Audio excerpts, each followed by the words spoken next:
Bienvenidos a esta mesa titulada Aplicaciones grupales en salud pública. Antes de introducir, lo que sí quiero es hacer un anuncio, puesto que estamos un poco fuera de tiempo. La idea en el programa era acabar a las 7, pero vamos a acabar a las 7:15. ¿Vale? Bajo el título de la mesa y de la mano de mis compañeros, vamos a explorar el impacto y el potencial de las intervenciones grupales a partir de la experiencia y de los conocimientos de Maite, de Luis, de Isabel, en el ámbito de la salud pública. Van a exponer sus perspectivas y experiencias en contextos donde los grupos se convierten en herramientas de transformación, no solo para los pacientes, sino incluso para los propios equipos de trabajo. Así que, sin alargarme mucho más, presento en primer lugar a Isabel Elustondo.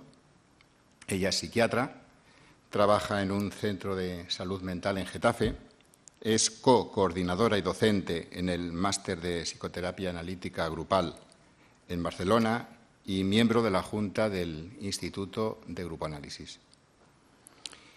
El título de su ponencia es Recorrido de los grupos terapéuticos y del equipo de conducción en un centro de salud mental. A través de su trabajo en grupos multifamiliares, Isabel ha experimentado de primera mano cómo estos espacios grupales no solo apoyan a los pacientes y sus familias, sino que también se ve implicada la evolución de los propios profesionales. Isabel nos compartirá el viaje que estos grupos han representado en su experiencia en Getafe, no solo para los pacientes, sino para el propio equipo de conducción. Así que, Isabel, te dejo el micrófono. Buenas tardes. Lo primero quiero agradecer a la organización de este encuentro, de esta celebración de los 50 años de los procesos grupales de OMIE, que me hayan invitado a participar en esta mesa.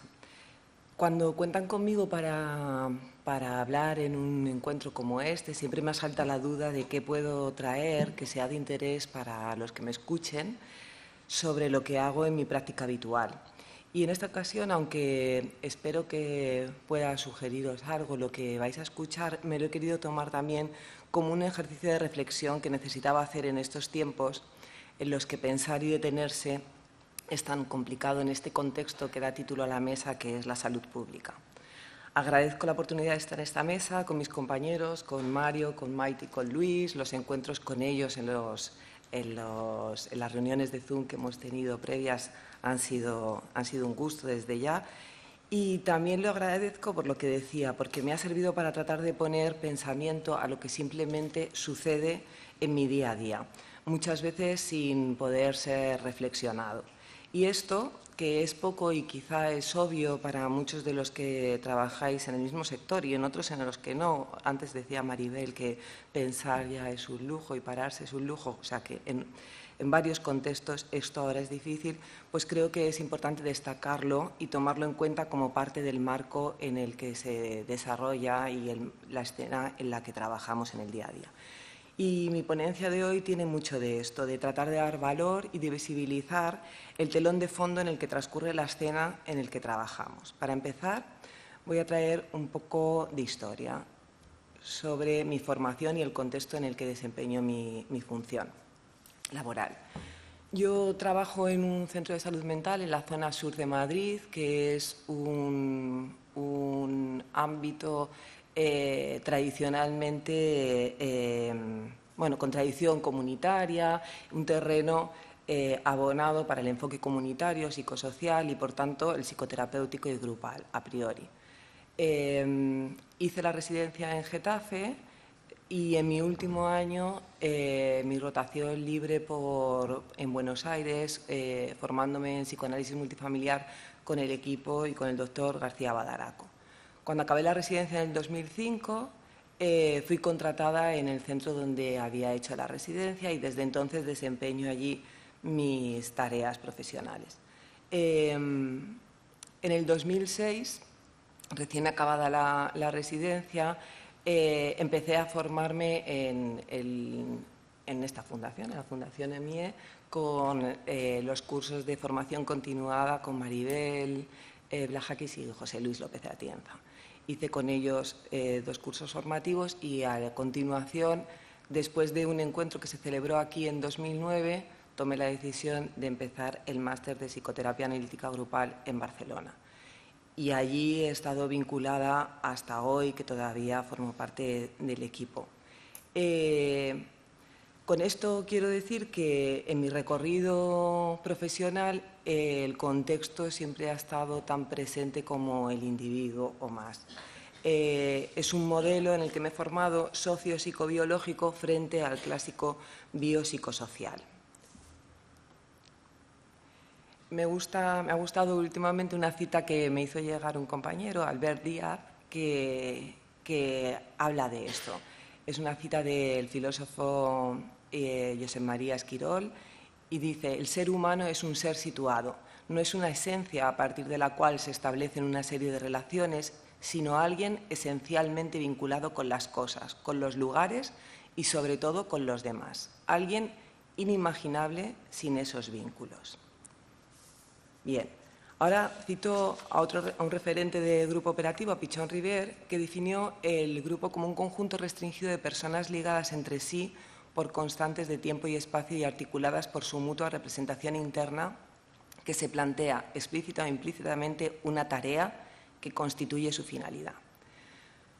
Visto así, yo pertenezco a muchos grupos, desde mi grupo familiar, mi familia nuclear, la familia que he formado, mi grupo de amigos, mi grupo de compañeros, de conocidos, mi vecindario, mi barrio, mi ciudad y grupos de gente formados por gente que ni siquiera conozco. Me refiero a mi cultura, a mi contexto social, mis grupos grandes. Entre ellos, y tomo un significado especial en este momento para lo que tratamos en esta mesa, pertenezco al grupo de profesionales que trabajan en la salud pública. Y en la salud pública intentamos tener presente el principio enunciado por Julian Tudor en 1971 de la Ley de Cuidados Adversos, que dice que el acceso a la atención médica o social de calidad varía en proporción inversa a su necesidad en la población asistida. Es decir, personas socialmente desfavorecidas reciben menos atención médica y de menor calidad a pesar de tener mayores necesidades.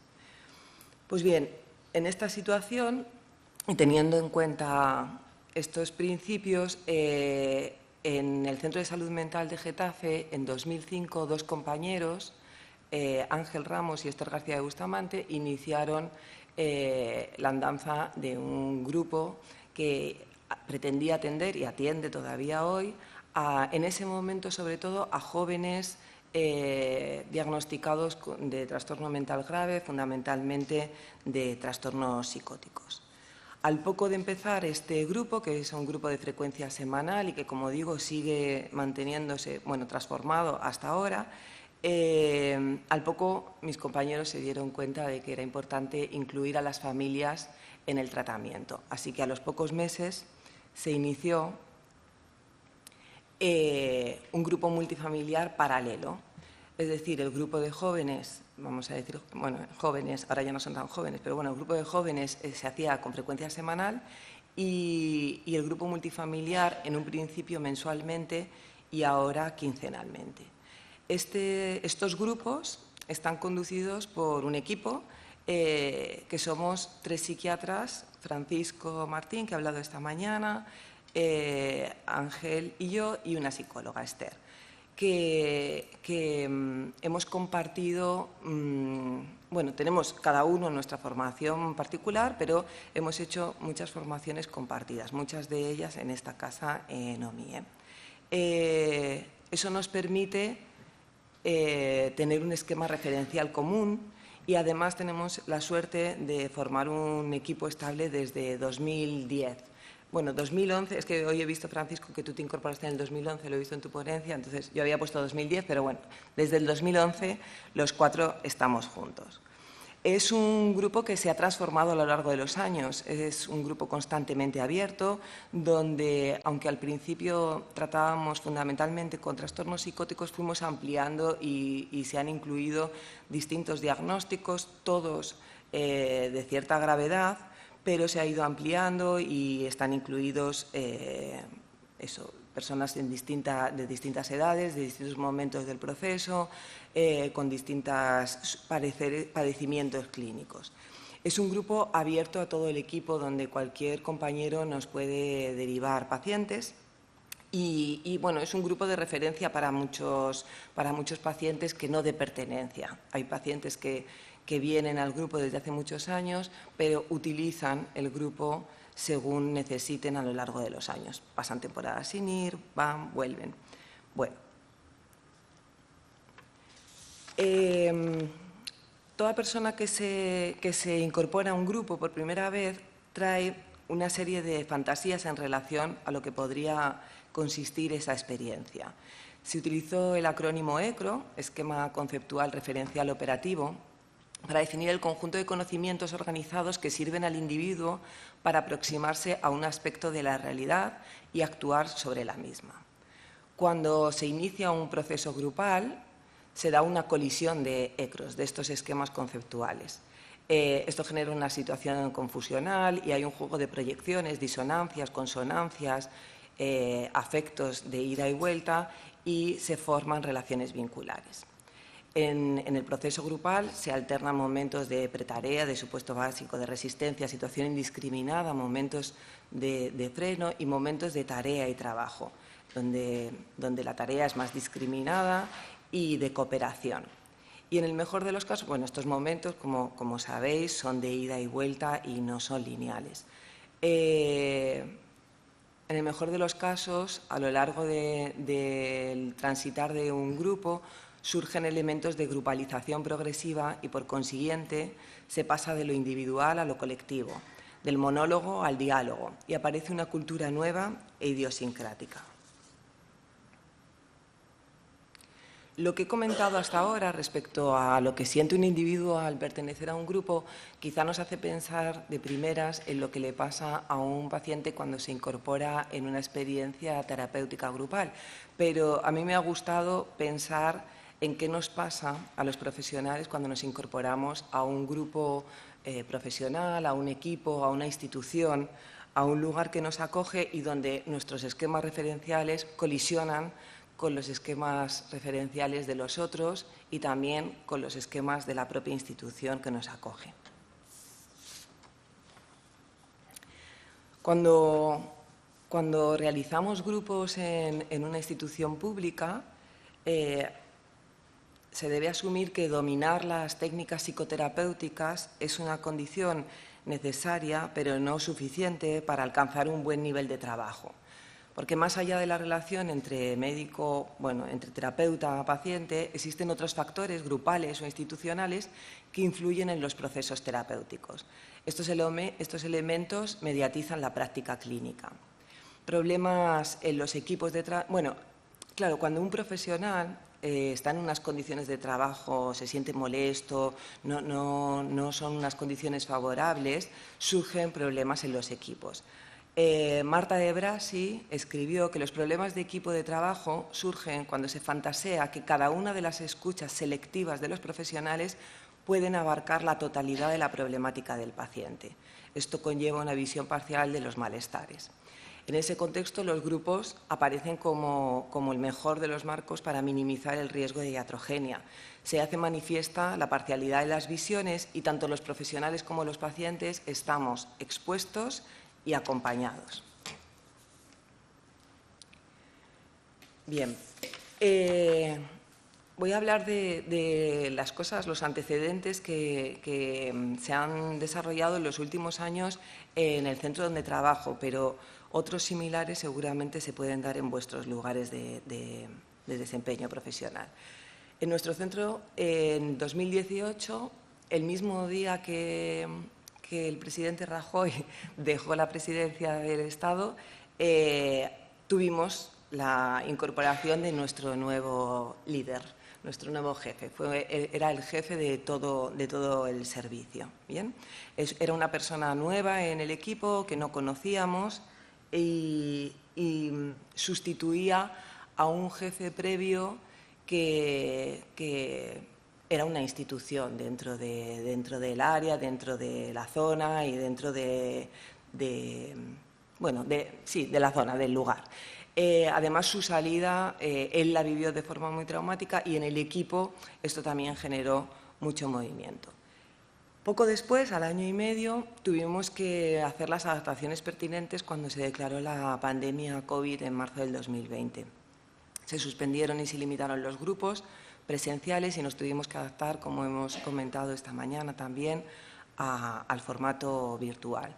Y a los pocos meses de que se decretara el estado de pandemia, una nueva jefa se incorpora al equipo. El primer jefe del que hablaba era un jefe de todos los dispositivos de salud mental de Getafe, y esta jefa a la que me refiero ahora, también formada en el máster de psicoterapia analítica grupal aquí en Bilbao, se incorpora en 2020 y es la jefa del centro de salud mental.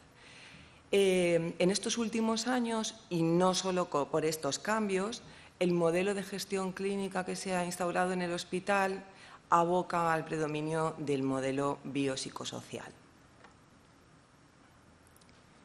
Bien, lo que ocurre es que de pronto en 2020 se interrumpe cualquier actividad grupal en el centro de salud mental.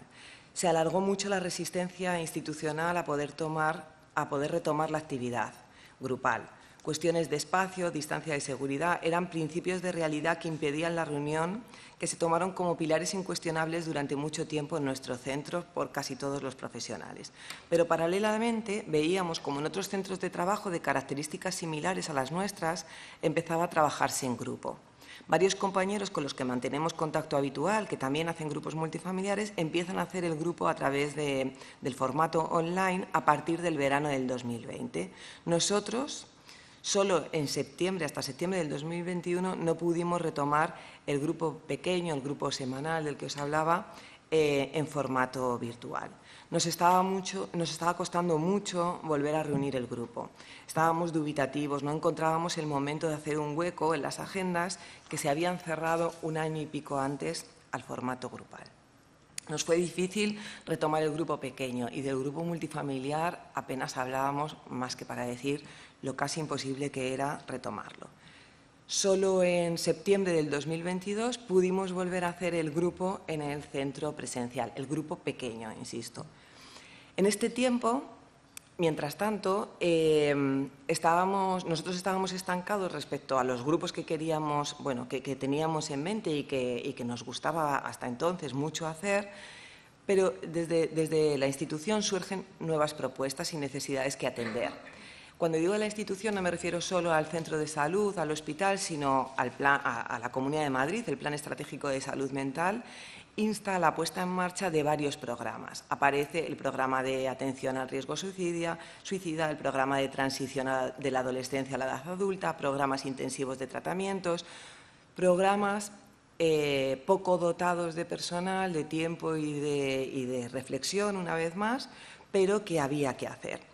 Y esto conduce hacia un modelo que tiende a la atomización y división del equipo por programas y de los pacientes por aspectos parciales. Antes de esto, para nosotros el grupo multifamiliar era un grupo heterogéneo donde tenía cabida la inclusión de pacientes con diagnósticos, edades y situaciones muy variadas.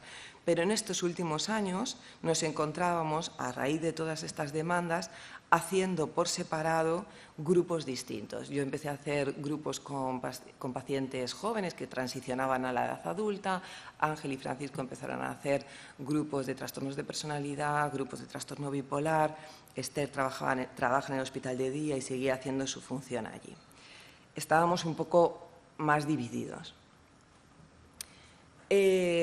Durante mucho tiempo nos vimos bastante atrapados como grupo, como pequeño grupo de compañeros y de conducción en discusiones, en resistencias difícilmente comprensibles, en tensiones entre nosotros que dificultaban mucho que pudiéramos volver a trabajar en grupo.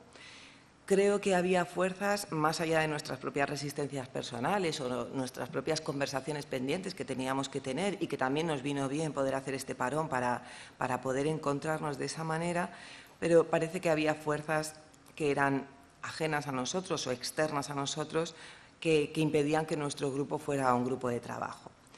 Los espacios grupales, bien sea un grupo multifamiliar, un espacio formativo o una reunión de equipo, nos permiten reflexionar y expresar sobre nuestro ser en la institución, no tanto como piezas de su maquinaria, sino como personas que aman y que sufren.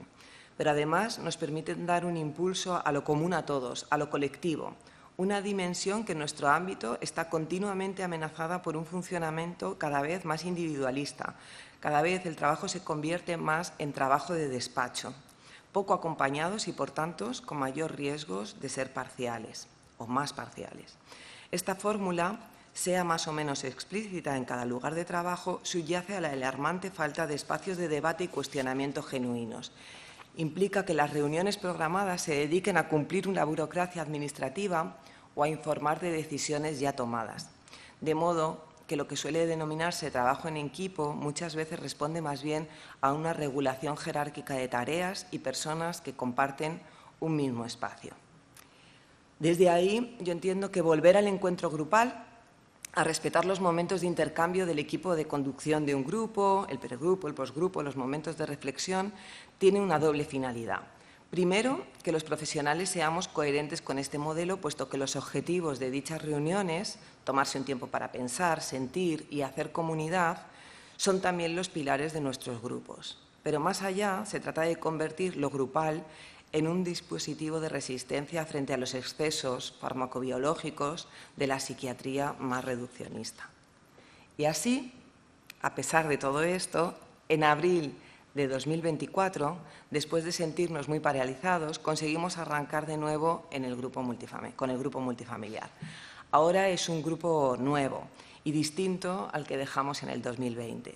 La decisión de vuelta era poder recuperar un espacio de encuentro donde pudieran confluir los miembros de todos los pequeños grupos que estábamos haciendo en ese momento, que pudieran formar parte de este grupo, el grupo pequeño que venía funcionando desde el 2005, el grupo de pacientes diagnosticados o con diagnóstico de disfunciones de la personalidad, el grupo de pacientes con trastorno bipolar, el grupo de chicos y chicas jóvenes que estaban en este proceso de transición y pacientes que salían de hospital de día y que requerían una continuidad en el proceso grupal en el tratamiento ambulatorio en el centro de salud mental.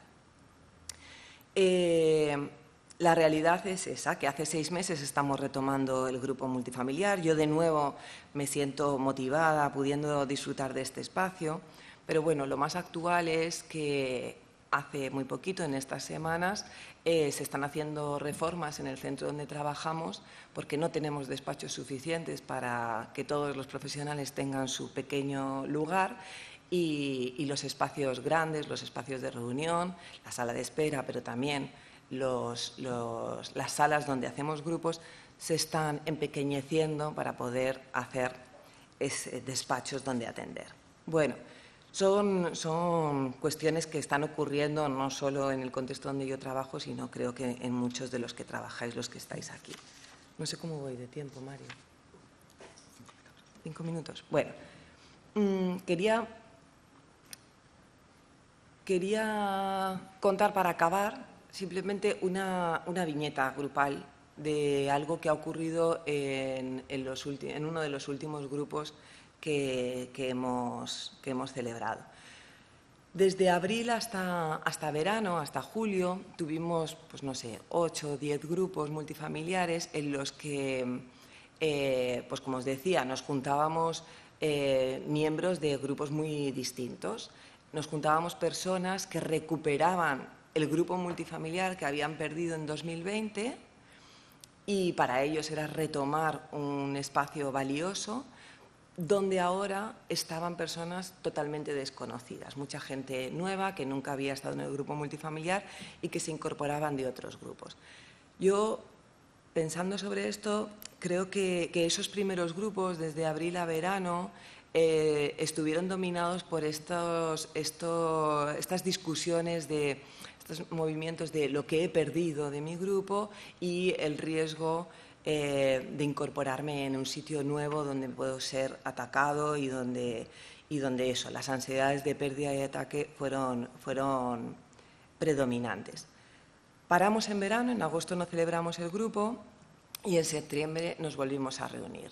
Y bueno, yo creo que después del paro de verano entendimos todos que ya está, que teníamos un nuevo grupo y que ese era el lugar donde teníamos que trabajar y creo que se quedó un poquito atrás este primer momento de saber de qué familia venía cada uno, ¿no? Después de la pausa estival aparece en el segundo grupo un grupo especialmente resistente y es el que quiero traer. Son 3 personajes, o 3 personas o 3 familias las que protagonizan un poco esta cuestión.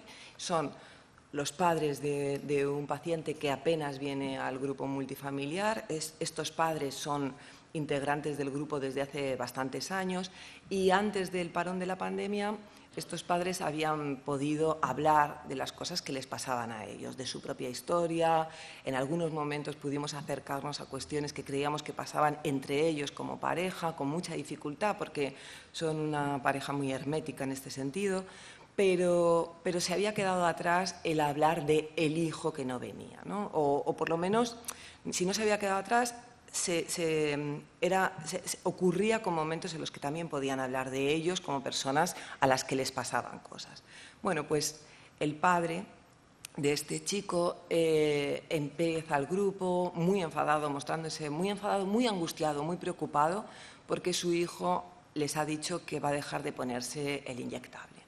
Entonces él se muestra muy nervioso porque su hijo está muy bien, lleva mucho tiempo bien, está fantástico y de pronto ha dicho que no se va a poner el inyectable y esto les alarma mucho. Entonces están muy enfadados porque demandan, piden que alguien de la institución, alguien de los profesionales, podamos hacer algo con esta situación que es de riesgo y es evidente que él entiende que tenemos que actuar. Estas discusiones, estas conversaciones, estas peticiones son cosas que ocurrían mucho en los primeros momentos del grupo multifamiliar. Mi hijo ha salido, ha bebido, no se toma la medicación, pero que no ocurrían últimamente. Antes de parar el grupo, estas cosas no eran escenas habituales. Y bueno, este señor trajo esto. Y para ayudarle a salir de este enfado, un integrante del grupo, paciente designado, intenta echar una mano, intenta hablar, conocido también y que se conocen entre ellos desde hace mucho tiempo. Intenta ayudarle y le dice, oye, pero si no recuerdo mal, tu hijo ya es mayor de edad, ¿no? Y esto despierta en el padre un enfado enorme. No te quiero escuchar, nada de lo que me vas a decir me sirve, yo no quiero oírte a ti. Bueno, de una forma muy descalificadora y muy agresiva. Bueno, esto, lejos de dar pie a que otras personas se pudieran unir con este chico, pues hace que la madre de este chico que había sido agredido se una un poco a estos padres y comente en un tono de preocupación siempre, porque aunque digo que había agresividad, el tono era de angustia y de preocupación, ¿no? Mi hijo está mal. Bueno, pues la madre del chico que ha sido un poco callado dice que es verdad, que efectivamente, desafortunadamente, estos chicos pueden decidir y entonces estamos pues eso, estamos limitados, no podemos hacer porque eso, desafortunadamente pueden decidir.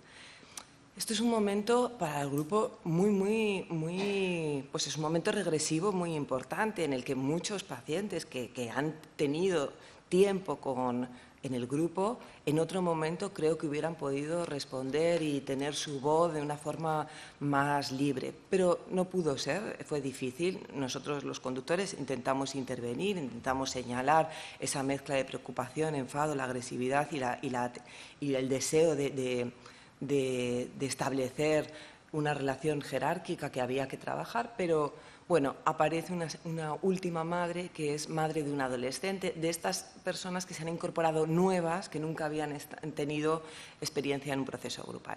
Y esta madre, que tiene una hija adolescente, cuenta su historia personal, cuenta que a su hijo mayor, pues que le retiraron la custodia de su hijo mayor cuando él tenía 17 años y se la dieron a sus padres, y ahora que es madre de una niña de 15 años, ya acabó, la niña le ha hecho una faena, porque el fin de semana previo le habían llamado del hospital y la niña le habían llamado porque tenía un coma etílico.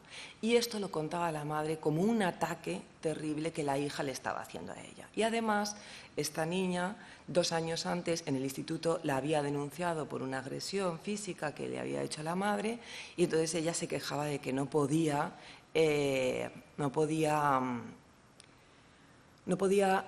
volverla. Decía, ¿y qué hago ahora? No puedo pegarla, no puedo decirle, no puedo hacer un correctivo porque lo que temo es que me pueda denunciar. Bueno, este grupo fue un grupo extremadamente violento e incómodo, porque volvieron a establecerse estas jerarquías y esta estructura tan rígida, en la que la escucha era muy difícil de hacer de una forma grupal. Y hubo mucho silencio por parte de personas que probablemente se habían sentido muy agredidas. Bueno, nos preocupó, pudimos hablarlo en los posgrupos y en el tiempo hasta la siguiente. Bueno, y quería contar esta escena porque creo que representa un poco todo lo que ha pasado también en el contexto del centro, a nosotros, bueno, todo lo que está pasando alrededor, no solo lo que les pasa a estas familias. Bueno, por suerte hemos podido seguir trabajando en el grupo, se ha podido expresar, hay muchos nuevos integrantes que están dando voz a estos sentires y malestares de una forma estupenda.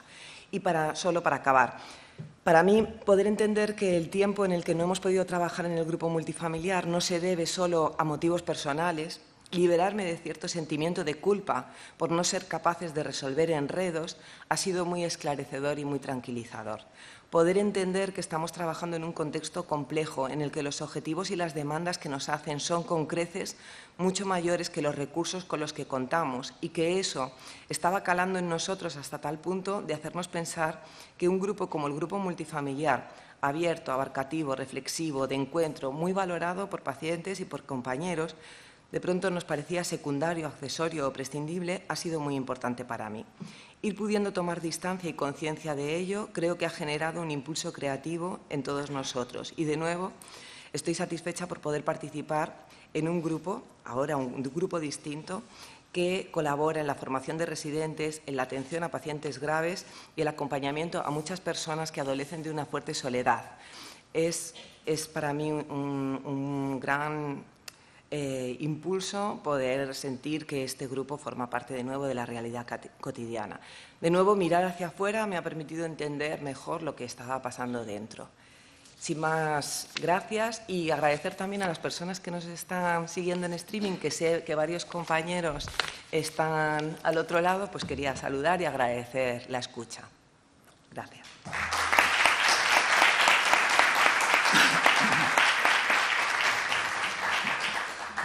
Muy bien, pues muchas gracias, Isabel. A continuación presento a Luis Granell. Es psicólogo clínico y tutor de PIRES en el Centro de Salud Mental Salamanca, del Hospital La Princesa, en Madrid. Luis es miembro del equipo de coordinación y docente del Máster de Psicoterapia Analítica Grupal en Madrid y vicepresidente de la Junta de APAG. El título de su comunicación es Un grupo mediano, construyendo puentes entre salud mental y servicios sociales. Bueno. Luis lidera un programa que fomenta la colaboración entre salud mental, atención primaria y servicios sociales en un entorno de gran demanda asistencial. Su enfoque destaca la importancia de superar la fragmentación del sistema de salud y de la mirada a los pacientes, promoviendo una visión integradora tanto de los pacientes como de los propios equipos de profesionales. Ahora sí. Gracias, Mario. Bueno, estoy muy agradecido porque me hayáis invitado a unas jornadas tan significativas. Me hizo mucha ilusión cuando me llamaste, Ernesto, y además especialmente encantado de estar en esta mesa con Mario, con Isabel y con Maite. Estoy especialmente a gusto. Y bueno, llevamos ya un día largo, ¿no? Espero que no estéis muy cansados, que no estéis demasiado cansados, queda un poquito, y que no os aburramos mucho más. Así que bueno, vamos a ello. Creo que voy a empezar por buen pie, porque se ha repetido mucho la idea de la colaboración y la cooperación, y lo que vengo a presentar es el programa colaborativo entre salud mental, atención primaria y servicios sociales.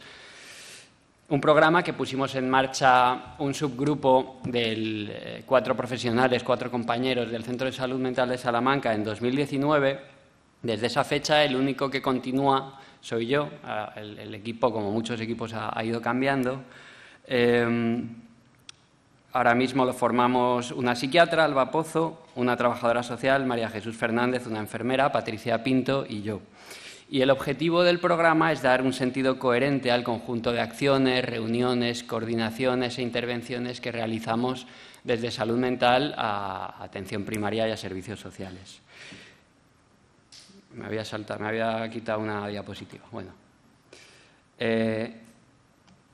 Creo que el programa podría venir representado por un grupo pequeño, que es el que formamos el subequipo del CSM, donde está incluido también la dinámica de relaciones que se da entre nosotros, un grupo grande que tendría que ver con el trabajo institucional que realizamos con las otras 2 instituciones, atención primaria y servicios sociales, y ahí están incluidas todas las reuniones, el contacto y también las dinámicas relacionales que se establecen entre las 3 instituciones.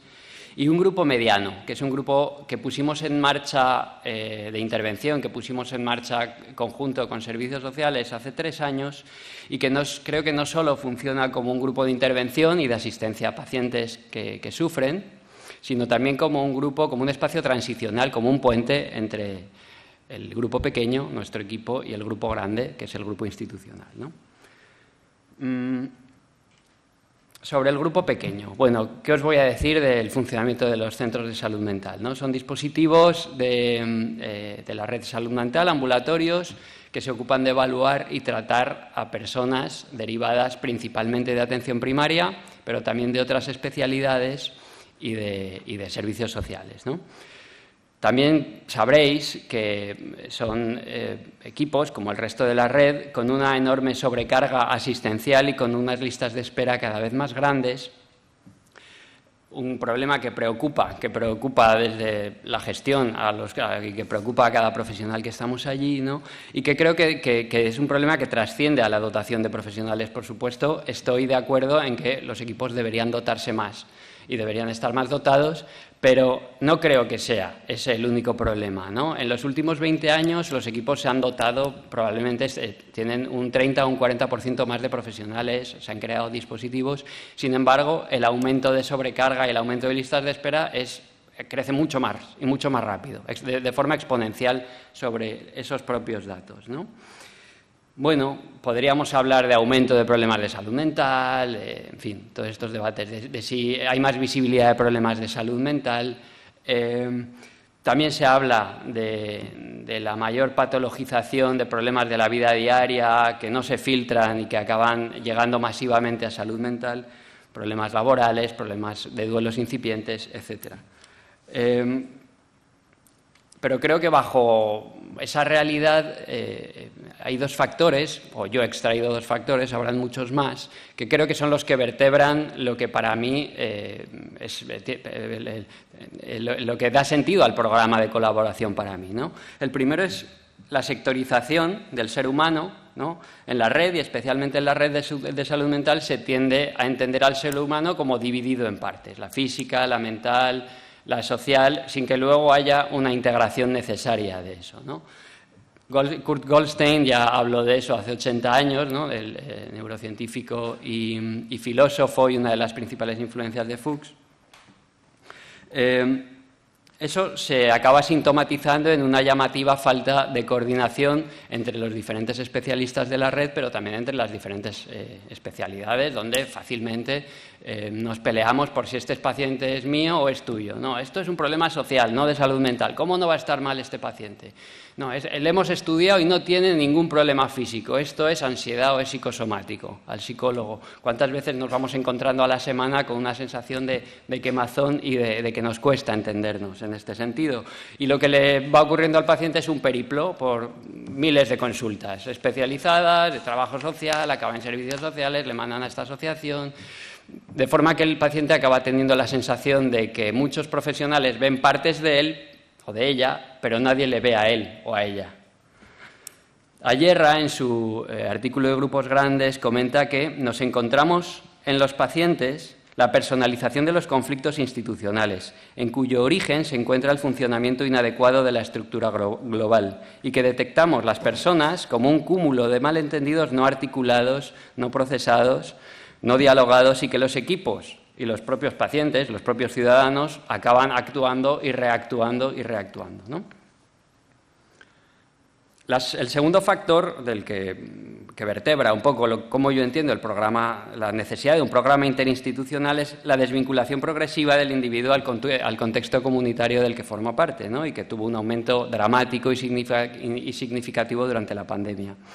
Vamos recibiendo cada vez más pacientes que lo que les ocurre es que sienten una sensación masiva y confusa de soledad, de desidentificación con sus grupos de pertenencia y sus grupos familiares. También creo que vamos observando como la disminución de la participación social de esos pacientes en asociaciones, en centros culturales, en activos comunitarios. Y de algún modo eso también se sintomatiza en los equipos, ¿no? Hay desarrollos teóricos como el espejo organizativo de Nitzsche o la contaminación del objeto de estudio de Suñer, que habla que los equipos acabamos pareciéndonos a las características o acabamos modelando las características sintomáticas que traen los pacientes, de forma que, ahora lo ha explicado muy bien Isabel, en los centros de salud mental tendemos al aislamiento, a la soledad, al despachismo, al automatismo en las intervenciones y a acabar siendo más gestores de casos clínicos que tratantes de personas con las que tener un encuentro significativo y humano, ¿no? Como decía Badaraco, y que recuerda mucho Miquel, cada vez que venía a España, yo no lo sé por Badaraco, lo sé porque me lo has contado tú, Miquel, los que menos creemos en la salud mental en España somos los propios profesionales, decía Badaraco, ¿no? En una de las reuniones de organización, Mario me recomendó el libro de Conexiones Perdidas, de Johann Hari. Hari es un periodista que de niño y adolescente fue diagnosticado de depresión y estuvo principalmente tratado con antidepresivos. Cuando se hizo mayor y periodista, cuando se hizo adulto y periodista, algo no le cuadraba y se puso a investigar, viajando por diferentes culturas, sobre qué pasaba con la depresión, por qué en Occidente cada vez había más diagnósticos de depresión y ansiedad, ¿no? Y bueno, llegó a la conclusión de que no eran tanto desequilibrios biológicos, sino desequilibrios del individuo, de una desconexión del individuo con el contexto y la comunidad de la que forma parte, ¿no? Y él habla de diferentes desconexiones. La de un trabajo que dé un sentido significativo a la vida, esto me recuerda a Marx, ¿no? La de la comunidad, que da un sentido significativo al mundo en el que vivo, recuerda a filósofos contemporáneos como Bauman o Byung-Chul Han. Y una que me parece interesante, y me recordaba antes lo que decía Carterut, una desconexión de las experiencias infantiles, cómo hoy en día se silencian emociones infantiles que también sentimos los adultos y que tienen como objetivo el reconocimiento y la validación y la valoración del otro, emociones como la vergüenza, el desvalimiento o la dependencia, ¿no? Me ha gustado mucho cuando Carterud ha acercado al psicoanálisis a Kohut, a la psicología del self, y ha hablado como de una necesidad también en el grupo de reconocer al individuo en sus emociones como más primitivas y más básicas, en el grupo pequeño, ¿no? En el grupo de psicoterapia. Bien. Bueno, vamos se hace evidente la necesidad de un trabajo interinstitucional, quiero decir, sobran los motivos hasta ahora, ¿no?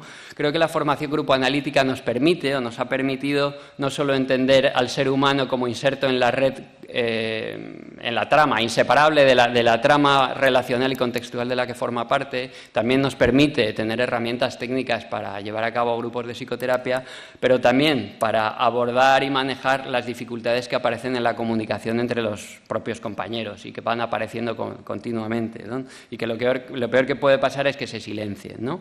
Entonces, este programa colaborativo lo que tiene como objetivo dar una respuesta diferente a la enorme demanda de ayuda psicológica, conocer mejor el contexto social cercano de los pacientes, que desde otras instituciones nos conozcan, o sea, en salud mental, que sepan qué hacemos y cómo trabajamos y realizar intervenciones conjuntas.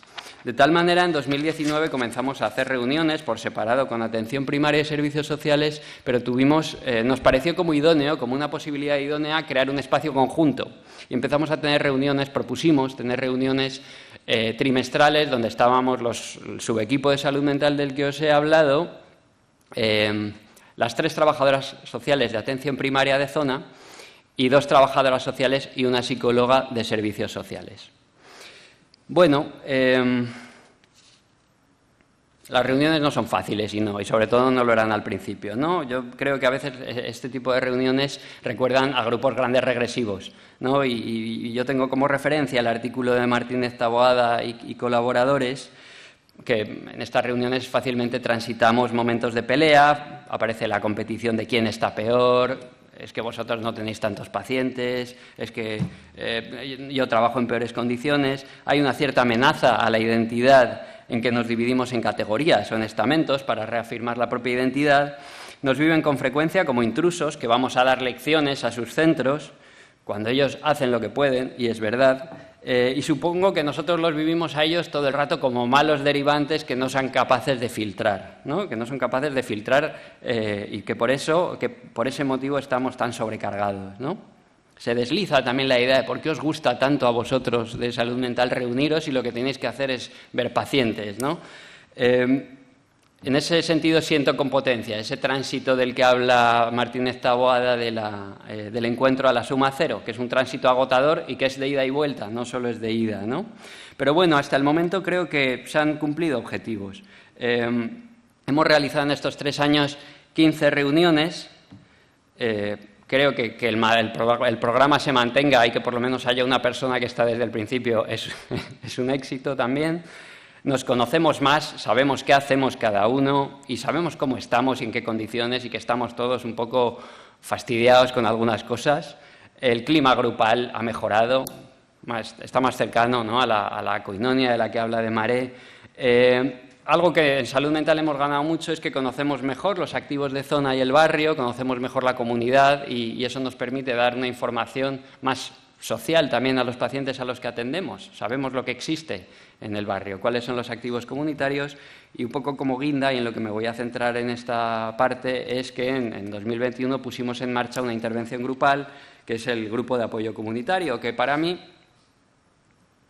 vendría a representar la posibilidad de integrar lo individual, lo familiar y lo social, y que funciona como una vía alternativa no solo para altas en salud mental en primera o en primeras consultas, sino una vía alternativa para el periplo de consultas y de instituciones por los que van muchas veces pasando los pacientes sin llegar a ningún lado, ¿no?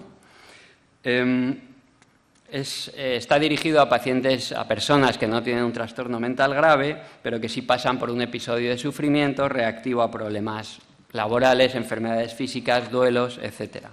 Y bueno, uso como inspiración un poco el grupo mediano relatado por Desmarais en el libro de textos escogidos que revisó y tradujo parcialmente Peramir, el diario entre 1974, hace 50 años también, y 1983 en el Centro Grupo Analítico de Londres, que me decía antes Pere que al principio se hacía en una iglesia porque no tenía que ser suficientemente grande como para que entraran ¿no?, todas las personas.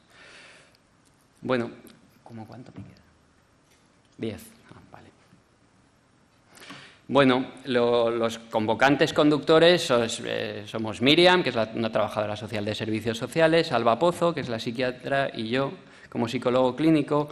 Lo realizamos en un espacio físico suficientemente grande. Bueno, cabe decir que este grupo empezamos a realizarlo en el contexto de pandemia y creo que no se puede desligar de ese momento. De hecho, cuesta que se desligue de ese momento, ¿no? En un momento en el que necesitábamos dar una respuesta a todo lo que estaba ocurriendo. No me voy a parar mucho en eso porque me llevaría tiempo, pero bueno, durante pandemia muchos pacientes se desvincularon, luego vinieron en masa, no había recursos y nos pareció que aunque la idea de este grupo la teníamos desde antes, nos parecía que era un momento idóneo para hacerlo. El primer año, en 2021, lo realizábamos.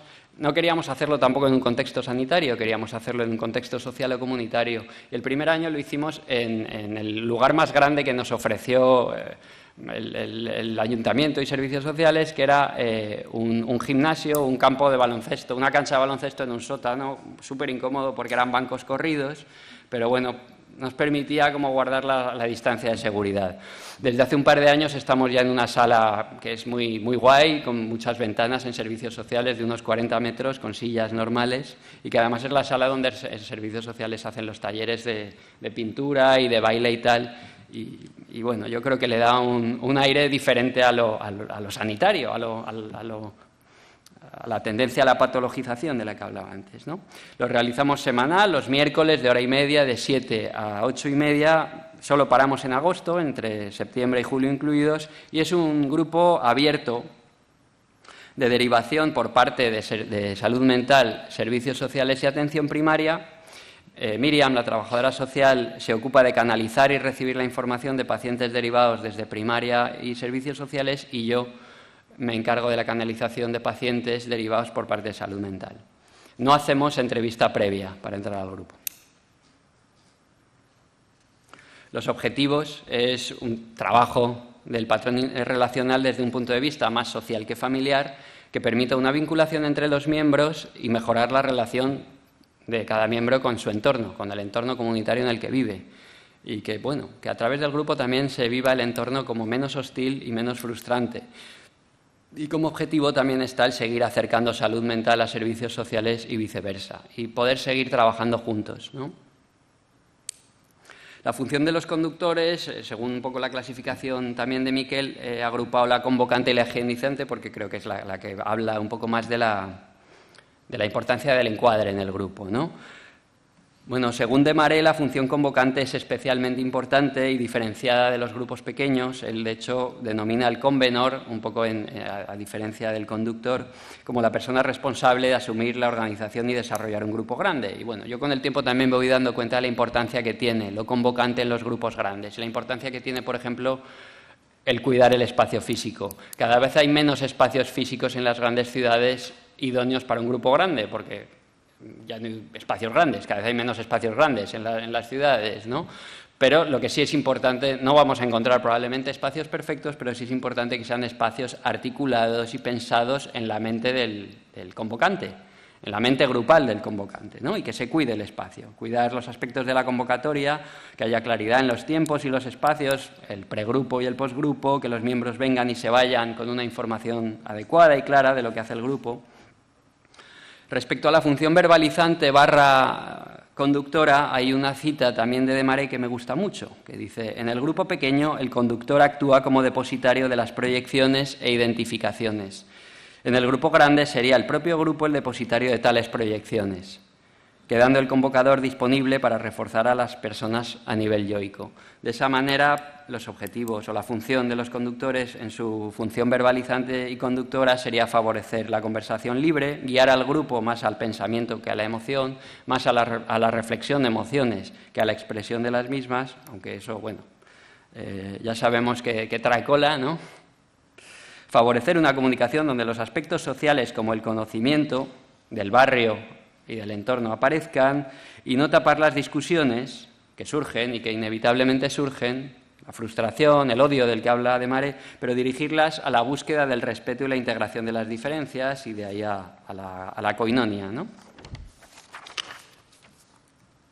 Bueno, la evolución del grupo es que se ha estabilizado en torno a 20 miembros. Cuando nos lanzamos a este proyecto con ilusión y quizá un poco de ingenuidad, teníamos miedo de que se nos fuera a las manos, que hubiera un exceso de derivaciones enorme, y sin embargo ha ido bailando entre 20 y 25 miembros a lo largo del tiempo, con algunas fluctuaciones, ¿no? Representa un lugar significativo del barrio, representa un lugar significativo para servicios sociales. Ahí están encantados que vayamos a colaborar con ellos y que trabajemos con ellos de una forma física y más estrecha. Y desde ese sentido, como servicios sociales y todos los programas que tiene el barrio, creo que va siendo un lugar como importante para las personas que vienen y que se acercan, y también para las personas que van y vienen del grupo, ¿no?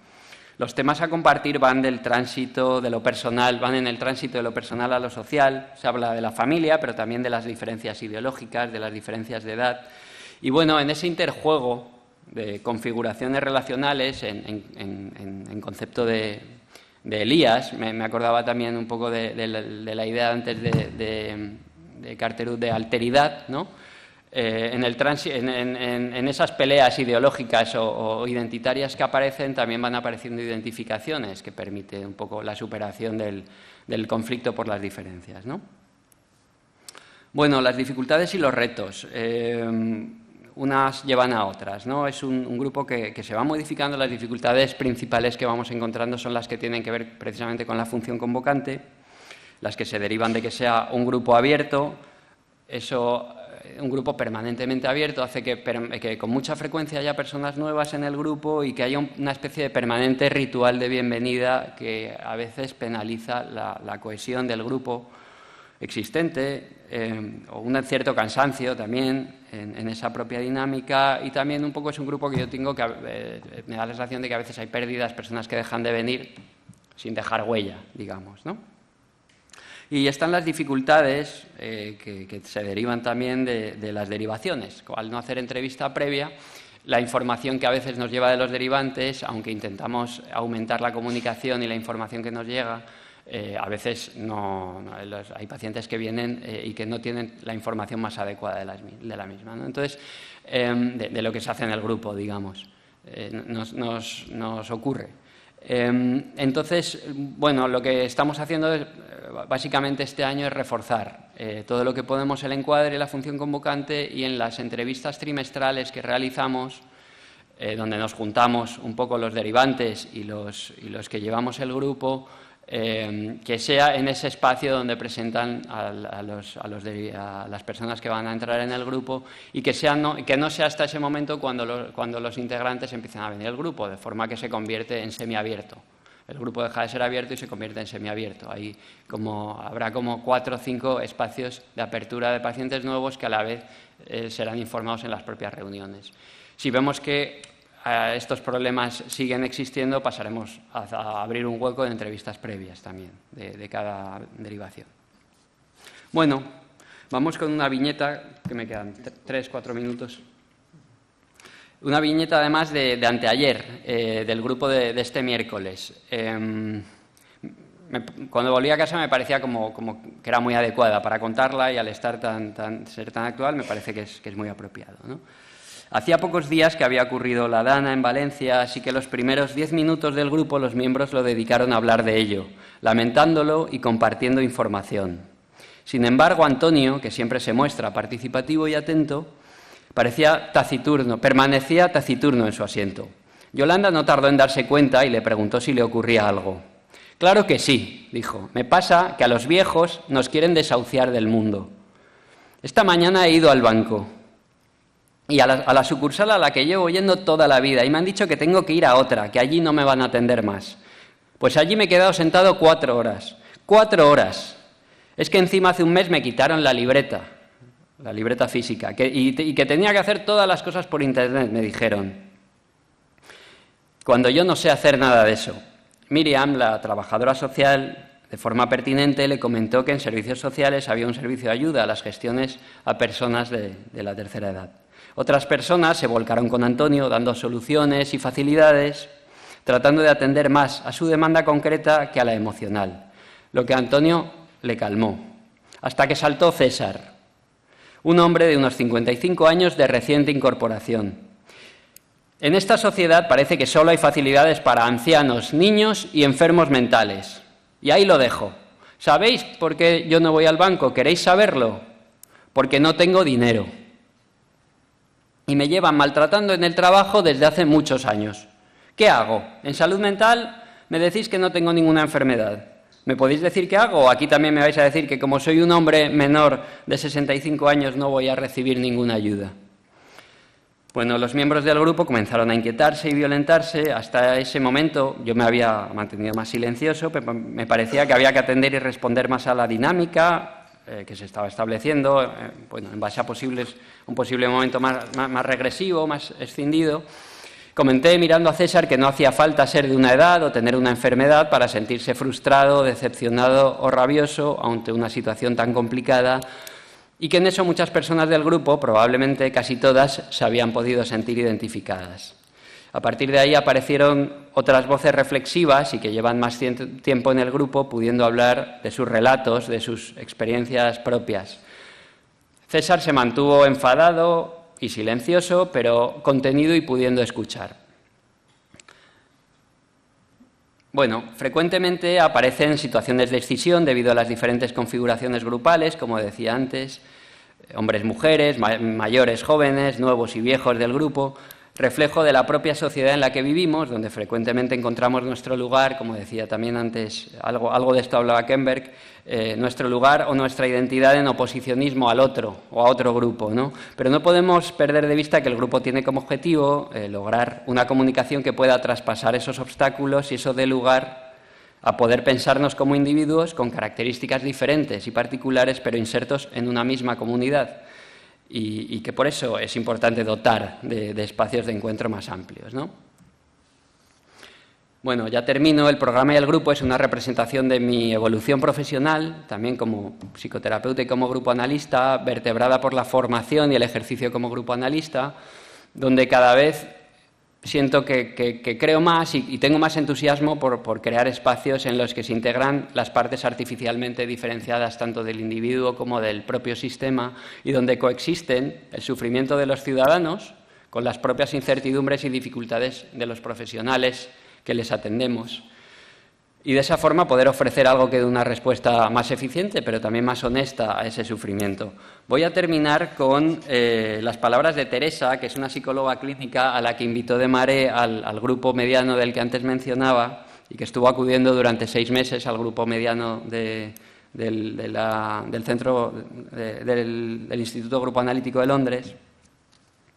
Ella decía: durante la asistencia a estos grupos me pregunté, ¿es que bajo la influencia del psicoanálisis nos hemos vuelto demasiado protectores y tolerantes y estamos gastando un porcentaje de recursos demasiado alto en demasiada poca gente? ¿Acaso no está el grupo grande más cerca de las situaciones de la realidad en las que normalmente vivimos y que debemos aceptar? No niego que personas necesiten atención individualizada y especializada, pero a excepción de problemas graves, ¿no deberíamos concentrar esfuerzos en la creación de estos grupos para conocernos más a nosotros mismos, ser mejores ciudadanos, en vez de mimar nuestras idiosincrasias en entornos tan protegidos? Gracias.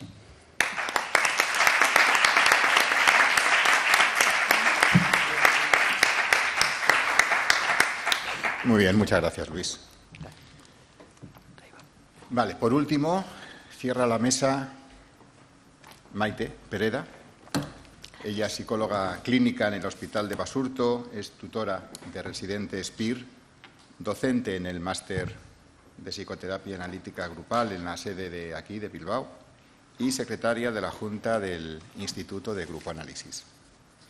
El título de su ponencia es El grupo como oportunidad en el sistema de salud pública, nuestra experiencia en el Hospital de Basurto. Maite abordará cómo los grupos ofrecen un espacio de apoyo para pacientes con diferentes patologías y expondrá desde su experiencia en el Hospital de Basurto la riqueza de los grupos en diferentes formatos y cómo en ellos se construyen nudos de conexión y soporte. Mostrará cómo los grupos han evolucionado en el Hospital de Basurto en los últimos años, adaptándose a las necesidades que han ido emergiendo. Así que, Maite. Bueno, pues empezar también agradeciendo, ¿no? Agradeciendo a los organizadores, a mis compañeros de la mesa, ¿no? Que ha sido un gusto también haber conocido haberos conocido más como personas y también vuestros trabajos, y también agradecer a Mario, ¿no? que bueno, la verdad es que es un gusto tenerte en esta mesa porque me da mucha tranquilidad. Y luego también pues a las personas que estáis a estas horas, ¿no? que sois pues maestros, ¿no? compañeras también y amigas, y bueno, pues también daros las gracias. Bueno, yo voy a empezar por esta frase que me ha encantado del programa, y es que el nudo es el origen del grupo. Y esta frase me ha ayudado a articular muchísimo también toda la presentación, ¿no? Y es que el grupo produce trama, matriz, que aloja al sujeto, que trata de encontrar la manera de vivir mejor. Y cómo estos anudamientos van creando una red que sostiene nuestra subjetividad, que está constituida desde el inicio como por lo social. Nosotros también, en nuestro desarrollo como profesionales, pues también vamos creando nuevos anudamientos que nos van transformando también como personas y como profesionales. Y también un poco pienso que el pensar en grupos nos permite conectarnos como hoy, ¿no? con otros profesionales, con otros compañeros e incluso con profesionales pues, que no están acostumbrados a oír hablar de grupos. Bueno, gracias al trabajo en grupo en este último año, pues hemos podido tejer nuevas redes, ¿no? nuevos nudos dentro y fuera del hospital. La verdad es que ha sido una ilusión compartida, porque para hacer grupos los terapeutas necesitamos también un grupo que nos sostenga. Bueno, este es el Hospital de Basurto, donde yo trabajo, y la verdad es que el Hospital de Basurto tiene muchísimo interés en el desarrollo de la psicoterapia y una larga historia de experiencias grupales con pacientes diversos. Es un lugar con raíces firmes y en el que se ofrecen nuevas oportunidades para nuevos anudamientos. He puesto aquí un poco de historia y tenía que haber puesto mucho de historia, y la verdad es que hay mucha parte de la historia pues, que yo pues, solamente la he escuchado, y probablemente haya escuchado una parte y no haya escuchado otras, ¿no? Hoy os he escuchado hablar de experiencias en el Hospital de Basurto que yo no sabía que habían existido.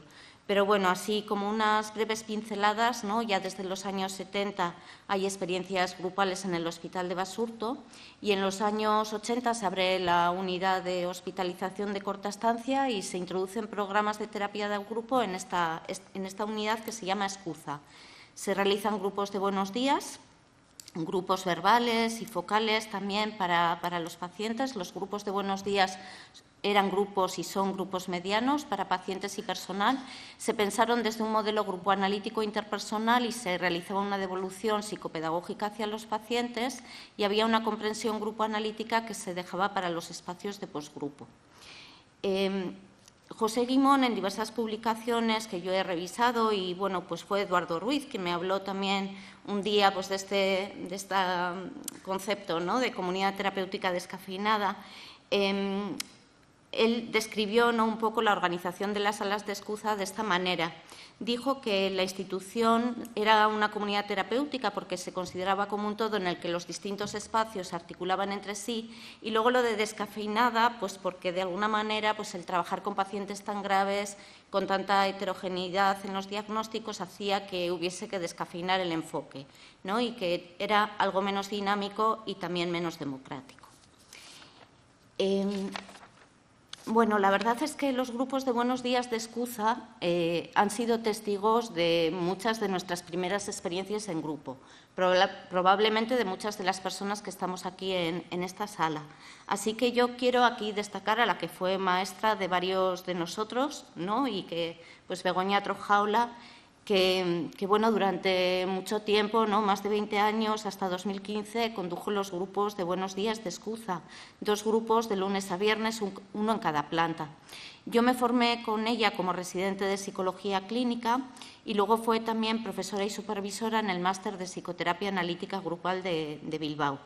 Yo estuve un tiempo fuera después de hacer la residencia, estuve en otros grupos, y la verdad aquí veo a María Sun, y es verdad que yo luego trabajé también con patología grave en el Hospital de Bermeo, y me ayudó muchísimo el tener un grupo de psicólogas con quien poder reunirme, y pues de varios hospitales psiquiátricos, de hospitales de día, porque era una forma también de sostenernos nosotras como profesionales y seguir avanzando también en el trabajo. Pero bueno, yo volví al Hospital de Basurto en 2015, y la verdad es que aquí fue Begoña quien confió la tarea de conducir estos grupos de buenos días en nosotras. Digo nosotras porque éramos Verónica y yo, ¿no? Verónica, que hizo un poco la transición, y luego yo pues también heredé un poco estos grupos de buenos días, Y bueno, pues sabiendo, como sabía Begoña, que en esta tarea de lo grupal pues era necesario estar acompañada, ¿no? Y la verdad es que he estado muy bien acompañada también por Verónica todos estos años. La verdad es que Begoña nos enseñó muchas cosas. Yo destaco ahora su presencia y su mirada grupal, capaz de sacar a la luz la creatividad y el valor que cada persona guarda dentro de sí y para otros, más allá de la enfermedad o de sus circunstancias vitales y sociales. La verdad que la experiencia grupal del Hospital de Basurto es súper extensa y una ponencia como esta pues no puede abarcarla, así que yo voy a centrarme en algunas experiencias que yo he ido conociendo, donde me he ido incluyendo y también en algunas preguntas que me surgen al hilo de esta ponencia. La primera pregunta, ¿no?, es la de por qué hacer grupos en la asistencia pública y, bueno, pues aquí lo tenemos sencillo, ¿no?, y fácil de responder porque hay muchísimas publicaciones que dicen que los grupos pues, son eficaces, ¿no? Y destaco entre las investigaciones esta del grupo noruego, Lorentzen y su equipo, ¿no?, porque ellos han investigado también desde el modelo grupo analítico. Y, bueno, destaco también esta publicación en la que dicen que las personas, o sea, en la que comparan los tratamientos grupales a corto y a largo plazo, y ellos comentan cómo las personas con trastornos de personalidad se benefician más de la terapia a largo plazo, mientras que las personas que no tienen trastornos de personalidad pueden beneficiarse también de terapias más limitadas en el tiempo. Bueno, un poco si consideramos la eficacia de los tratamientos grupales, la demanda creciente de tratamientos en salud mental, pues podríamos concluir que los tratamientos grupales permiten acceder al tratamiento a un mayor número de personas.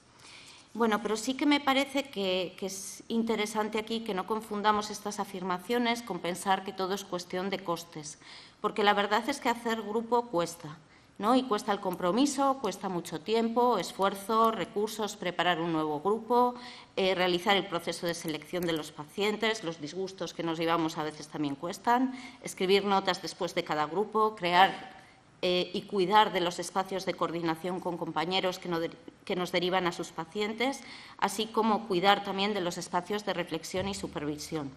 Pero si hacemos grupos a pesar de todos estos costes es porque pensamos que para algunas personas, como decía Begoña, el grupo puede ser lo mejor, que me parece, esta frase me gusta mucho.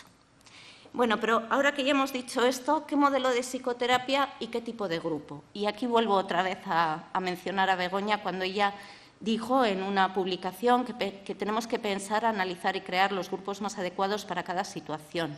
Vuelvo a los grupos de Buenos Días de Escuza, en los que se pudo adaptar el encuadre a la heterogeneidad, a la alta movilidad de los pacientes y a la tolerancia que tenían los pacientes también para estar en este grupo. En este grupo el conductor permanece estable, lo que permite que se vaya construyendo un relato y una historia de la vida del grupo. La verdad es que este grupo es uno de los más estables dentro de la unidad y yo diría que del hospital, porque le tenemos un especial cuidado, ¿no? También entre las compañeras y también un poco entre nuestros jefes, ¿no? Que está un poco en nuestra cabeza que el grupo de Escuza es uno de los grupos que hay que cubrir también incluso las vacaciones de verano, ¿no? Entonces, de esa manera también se puede ir sosteniendo. El grupo de Buenos Días ha sido durante muchos años una muy buena caja de resonancia de lo que sucede en la unidad de hospitalización. Es un lugar de experiencias emocionales compartidas y creemos que mejora las relaciones y la convivencia. Por eso seguimos haciéndolo. Un poco en la misma línea que Begoña, Sigmund Carterat, al que hemos escuchado esta mañana y que tiene un libro muy reciente, dice que en los servicios de salud públicos nos encontramos muchas veces con la necesidad de adaptar nuestros grupos a diferentes contextos y a diferentes tipos de pacientes. Él dice que es importante mantener el razonamiento grupo analítico, incluso en los grupos modificados o híbridos, y propone lo que llama la flexibilidad técnica. Dice que el terapeuta no debería cambiar la teoría, sino la técnica, y esto supone un buen manejo de los principios grupoanalíticos. Y ya nos ha hablado un poco esta mañana cómo tendríamos que tener en cuenta también otros requisitos, como supone tener en cuenta el nivel de funcionamiento de la personalidad de los integrantes del grupo, cómo tendríamos también que adaptar nuestros encuadres, adaptar la técnica a los encuadres y a la composición del grupo, adaptar el nivel de estructuración. Y bueno, cojo también de este libro una frase que también me parece que es muy consoladora, ¿no?, cuando él dice que el terapeuta y el grupo deberían intentar acercarse a un discurso grupo analítico como ideal, pero que no deberían desanimarse si ello no fuera posible. La verdad es que estas reflexiones nos animan a realizar tipos de grupos diferentes, también en la pública, adaptados a nuestros contextos, modificando nuestras técnicas, pero sin perder la esencia del trabajo grupal. Claro, nos preguntamos ahora, ¿pero cuál es la esencia del trabajo grupal? La verdad es que en un grupo las personas pueden sentirse desatendidas, olvidadas debido a sus necesidades diferentes. Sin embargo, a pesar de esto, lo cierto es que la experiencia de pertenecer a un grupo de psicoterapia resulta significativa para muchas personas. Esto lo sabemos nosotros, que nos acordamos de nuestros grupos pequeños, ¿no?, y los llevamos con nosotros en nuestra mente pues para siempre, ¿no? Entonces, bueno, ¿cuál es la esencia, ¿no?, también qué es lo que sucede en el grupo? Supongo que hay muchas, cada uno de nosotros diríamos una palabra diferente, pero yo diría, o yo destacaría un poco una palabra clave que es la confianza. Y aunque no habla de grupos, pero sí de relaciones interpersonales, yo voy a tomar prestadas las palabras de Hauser, que es una escritora a la que yo leí durante el verano y como ya tenía en mente esta ponencia, pues cuando leí esto dije, bueno, pues me lo voy a quedar para la ponencia. Y ella dice que amar es creer en la realidad de tu pareja. Bueno, aquí habla de pareja, pero yo creo que nos sirve para cualquier persona. Que su mundo invisible se vuelva real para ti. Me parece bonita esta idea, ¿no?, que el mundo invisible de otro se vuelva real para ti.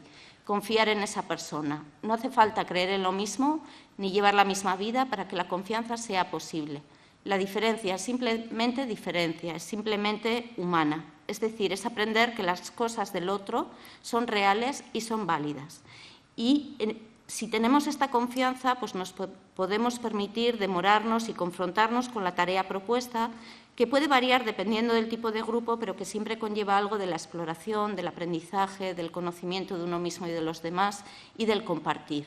Creo que Luis Granell, ¿no?, y el equipo de personas de Madrid lo expresan muy bien en una publicación también muy reciente, ¿no?, en la revista AEN, que dicen que tenemos que tratar de que el grupo funcione como laboratorio de relaciones interpersonales, como lugar de apego seguro y como espacio reflexivo que favorezca la actitud mentalizadora. Bueno, preparando esta ponencia me he encontrado también con un artículo de unos autores que también me ha parecido que es muy sugerente. Estos autores realizan grupos para duelo complicado, son grupos a corto plazo, pero realizan como dos tipos de grupos. Unos grupos a los que llaman grupos de apoyo y otro tipo de grupos que son grupos de orientación psicodinámica. Y lo que hacen es que los psicoterapeutas de estos grupos valoran el tipo de trabajo que hacen los pacientes dentro de los grupos. Entonces, dentro de ambos grupos, los pacientes pues, hacen intervenciones, elaboran o comentan cosas y entonces lo clasificamos como trabajo de apoyo o trabajo psicodinámico. Ellos se preguntan qué tipo de trabajo realizan los pacientes en cada grupo y cómo se relaciona con los resultados. Y lo que vieron es que el compromiso de los pacientes con el trabajo psicodinámico se asociaba a mejores resultados. Y lo curioso es que el trabajo psicodinámico se daba en ambos grupos, en el mismo porcentaje, a pesar de que los terapeutas de los grupos de apoyo pues, habían sido instruidos para que no hicieran intervenciones interpretativas, sino que sus intervenciones fueran de apoyo. Y entonces ellos bueno, pues concluyen con todas las limitaciones que tiene este estudio, que sería para comentar en otro momento. Pero ellos concluyen que la seguridad que se crea en el grupo contribuye a la restauración de la capacidad de los pacientes para confiar en el uso de otras mentes con propósitos autorreflexivos. Bueno. ¿Cómo se han desarrollado los grupos en los últimos años? La verdad es que ha habido muchos cambios, ¿no?, en cómo hemos ido desarrollando los grupos en paralelo a los cambios sociales, a cambios culturales, a la mayor demanda de atención psicoterapéutica, pero también al desarrollo de nuevos modelos de psicoterapia de grupo. Y esto ha hecho, ¿no?, que se hayan desarrollado nuevos programas para pacientes ambulatorios. También nosotros en el Hospital de Basurto hemos desarrollado nuevos programas y hemos realizado grupos limitados en el tiempo. Algunos de estos grupos son de tipo integrador, con diferentes componentes. Algunos de estos grupos incluyen también la psicoeducación. Y aquí menciono algunos de los más relevantes, igual por mencionar también pues el abordaje manualizado de psicoterapia grupal integradora en psicosis, de Eduardo Ruiz y los compañeros del Hospital de Basurto, los grupos que se hacen de terapia dialéctico-conductual para personas con trastorno de personalidad, los grupos que hacemos para personas con primeros episodios, los grupos de psicoeducación en trastorno bipolar y otras muchas experiencias grupales que ahora tampoco puedo desarrollar. Bueno, el uso de métodos psicoeducativos, ¿no?, que a veces nos genera, pues ahí como, por lo menos a mí, como muchas cuestiones, muchas preguntas, muchas dudas. No, es verdad que la introducción de elementos psicoeducativos es muy necesaria en algunos momentos también del proceso, ¿no?, porque como dicen algunos autores, el conocimiento reduce la angustia asociada a la incertidumbre y en ese sentido pues, resultan muy, muy positivos. Pero sí que es cierto que tenemos que evitar el riesgo de que los pacientes afligidos ya no estén ahí para ser escuchados, sino para escuchar, ¿no? Entonces es importante que estos grupos, ¿no?, aunque incluyan elementos psicoeducativos, pues que también tomen la forma de grupos de apoyo, que propicien la interacción y que encuentren un equilibrio entre la psicoeducación, pero también el poder sostener la incertidumbre para que se pueda tejer un discurso grupal y que cada persona pueda elaborar una narrativa y un significado personal de lo que le ha sucedido. Pienso también en cómo mejorar el proceso en estos grupos utilizando nuestros conocimientos sobre grupoanálisis. Cierto es que la integración siempre resulta complicada, no tememos la pérdida de coherencia, profundidad, cómo afecta esto a nuestra identidad como grupoanalistas, pero la integración también ofrece muchas oportunidades y tiene facetas constructivas y creativas. Morris Nitzun, en este libro, Más allá del antigrupo, ¿no?, se pregunta también cómo acercarnos a otros modelos psicoterapéuticos que utilizan formatos más estructurados desde el grupoanálisis. Y él dice que podemos centrarnos. Él intenta también ayudar a los terapeutas que hacen este tipo de grupos a través de la supervisión y dice que podemos ayudarles a que se centren en el proceso grupal con una atención especial a los procesos de desarrollo en cada etapa del grupo y al mantenimiento del encuadre terapéutico, ¿no? Entonces, por ejemplo, pues ayuda a estos terapeutas pues, a tener en cuenta las configuraciones de figura-fondo, a que intenten también en las primeras fases del grupo que, bueno, más allá de que se esté realizando la tarea, pues que las personas puedan sentirse pertenecientes al grupo, que tengan en cuenta también pues que a veces hay individuos que son portavoces, ¿no?, de otras personas también del grupo y, bueno, pues todas estas cuestiones, el poder tratarlas también en la supervisión. Dice Nitzun también que tenemos que tener tolerancia hacia la paradoja que supone conducir grupos que tienen una tarea estructurada a la vez que se produce un proceso espontáneo de socialización e intercambio. En definitiva, se trata de ser flexibles. Y bueno, esta flexibilidad es la que nos ha permitido también pensar en nuevos grupos, nuevos anudamientos y nuevas conexiones. Y bueno, os voy a hablar de un par de experiencias también de este último año. En primer lugar, la nueva colaboración que hemos establecido con atención primaria. Nosotras queríamos realizar una colaboración con primaria desde hacía tiempo y de forma informal, porque no fue posible hacerlo de una forma formal. Contactamos con el Centro de Salud Basurto, que está frente a nuestro hospital, y tuvimos una serie de intercambios de correos, tuvimos una reunión con los médicos de atención primaria, les propusimos una colaboración con dos ejes, incluirnos en el centro a través de la intervención con grupos y también la formación y supervisión de nuestros residentes. Hablamos también en estas reuniones con ellos y les preguntamos cuáles eran sus necesidades y al final pensamos en constituir dos grupos, un grupo de cuidadores y un grupo de duelo. El grupo de cuidadores se conformó como un grupo cerrado de 14 sesiones, mientras que fuimos viendo que el grupo de duelo necesitaba más tiempo, por lo que lo encuadramos como grupo abierto lento, en el que en distintos momentos del año pueden entrar y salir pacientes, dando de este modo tiempo a los diferentes ritmos en la elaboración del duelo. Mientras el grupo de cuidadores ha llegado a su fin con una muy buena valoración por parte de los miembros y también de los conductores, que fueron Pablo y Gochone, que son residentes en el hospital, el grupo de duelo se mantiene abierto y han ido despidiendo a alguna paciente y también se han incluido algunos pacientes nuevos. Bueno, todos sabemos lo difícil que es incluir un nuevo grupo en una institución, ¿no? Lo que supone también el cambio, es un nuevo lenguaje, es dar a conocer una cultura de grupo, incluirnos como nuevas figuras profesionales. La verdad es que hemos vivido situaciones bien curiosas y ahí Gochone y Pablo, que son residentes, ¿no? Han hecho un esfuerzo muy grande desde el principio, pues incluso por implicar al personal de administración, coordinarse bien, cuidar del encuadre, informar. Bueno, pues un poco lo que supone un poco el cambio. Y también pensar que efectivamente los cambios transforman las instituciones y por eso generan también ciertas resistencias, pero que los cambios también nos transforman a nosotros como profesionales. Y bueno, pues este nuevo nudo pues también nos ha transformado de alguna manera. También hemos creado, o no sé cómo decirlo, desarrollado un nuevo nudo, que es el que conecta la hospitalización en agudos de psiquiatría del hospital y nuestro aún, pues, en sus primeras etapas, grupo de posalta.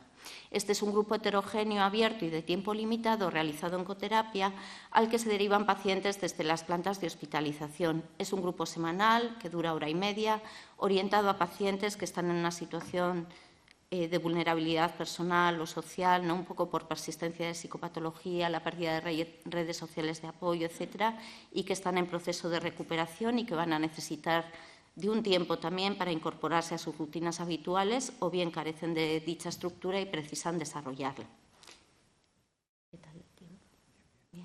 Bueno, algunas pinceladas sobre esta experiencia. De momento estamos en una primera fase, incorporando miembros suficientes para asegurar la continuidad del grupo, estableciendo la cohesión grupal, manejándonos con las ausencias. Vemos, ¿no?, cómo las pacientes, que de momento son todas mujeres, se van identificando entre ellas pues, a través de la experiencia del ingreso, que ha sido experimentado de forma bastante positiva, pero lo cierto es que tras el alta se sienten muy desorientadas, ¿no? Como que de alguna manera la crisis, cuando salen de alta se dan cuenta de lo que ha supuesto la crisis pues, en su mente, en su cuerpo, en su entorno. El discurso grupal alterna muchos momentos de desesperación, pero también momentos de esperanza, y algunos temas comunes en el grupo son el tema de la soledad y la pérdida de conexiones, que es un tema común en todas ellas, pero también los intentos de restablecer la conexión emocional. Y luego también otro tema que es recurrente son las situaciones de pérdida. En todas las pacientes hay elementos de pérdida, una relación de pareja, la salud, varias pérdidas que se han acumulado. Estas pérdidas normalmente han antecedido o han acompañado a la crisis que ha llevado al ingreso, pero también el malestar estaba de antes en la mayoría de las ocasiones. Había episodios depresivos que duraban ya mucho tiempo, había problemas con el alcohol y en la base relaciones complicadas con la familia de origen. Hay muchas referencias también a la pérdida de un ideal y hablan entre ellas de adaptarse a una nueva realidad que ha cambiado. Bueno, pensando un poco en las ventajas, las limitaciones que tiene este nuevo grupo, entre las ventajas, destacar que al ser yo la conductora del grupo de Buenos Días y una de las conductoras también de este grupo de Posalta, pues podemos conocer el funcionamiento de los pacientes mientras están ingresados, ¿no?, tanto en los espacios informales como en el grupo de Buenos Días. Y además hay un vínculo que ya está establecido con las conductoras del grupo, con los conductores del grupo y con la institución en el que este grupo se realiza y que lo contiene. Además, creemos que el grupo, ¿no?, con el tiempo puede constituirse como un espacio seguro desde el que afrontar las pérdidas, favorecer la conexión y restablecimiento de los vínculos y seguir mejorando. Entre las limitaciones, pues que es un grupo limitado en el tiempo, es un grupo abierto, ¿no?, y ambas cualidades pues, pueden comprometer la estabilidad del grupo y, como decías tú también, ¿no?, la continuidad de los procesos y dificultar también la consecución de cierta armonía en la composición de este grupo. Es también a veces complicado, ¿no?, que haya un equilibrio suficiente entre las nuevas incorporaciones y las despedidas, y todo ello puede pues, dificultar también el mantener el compromiso con el grupo. Para terminar, algunas conclusiones. En primer lugar, me gustaría poner en valor las experiencias grupales que se realizan en el sistema sanitario público. Muchas de estas experiencias, aunque no todas, son de tiempo limitado, pero ofrecen la oportunidad a sus miembros de mejorar en aspectos que son importantes para su vida o les ofrecen experiencias que les ayudan a sobrellevar su situación actual y a sobrellevar también lo que ha supuesto también la crisis personal. Muchos de estos grupos no tienen un objetivo principal de tipo psicoeducativo, pero se pueden beneficiar en algún momento de algún tipo de orientación de este tipo. La comunicación entre los miembros normalmente es libre, no hay tema, pero el conductor sí que tiene que ser mucho más activo, tiene que señalar, reorientar el foco si la conversación se ha desviado, establecer pausas también para reflexionar sobre lo que se ha dicho. Son grupos que precisan de una mayor estructuración, especialmente en algunos momentos de su desarrollo, pero siendo cuidadosos de forma que estructurar el grupo siga permitiendo compartir emociones y permita el desarrollo de la creatividad. Y son grupos que precisan, al igual que los grupos a largo plazo, de una formación sólida y una reflexión constantes para no correr el riesgo de perder lo esencial. Y bueno, pues ¿qué es lo esencial, ¿no? Yo me quedaba un poco todo el rato con esta pregunta, ¿no?, en mi cabeza y bueno, pues voy a aprovechar también pues esta idea, ¿no?, de José Miguel Sunier, que es uno de mis referentes, ¿no?, también teórico. Él habla de que nuestra tarea como conductores es aprovechar la experiencia relacional que se establece en el grupo para consolidar los desarrollos individuales y colectivos. Y bueno, Begoña yo creo que lo decía muy bien también, ¿no? Y también le he pedido permiso para recoger esta frase porque no está publicada, pero lo tenía en un correo suyo. Así que, bueno, decía Begoña que la mirada grupal es hacia cada ser humano, integrando todas las posibilidades creativas, que gracias al grupo se descubren y se comparten mejor. Y bueno, pues eso es todo. Gracias.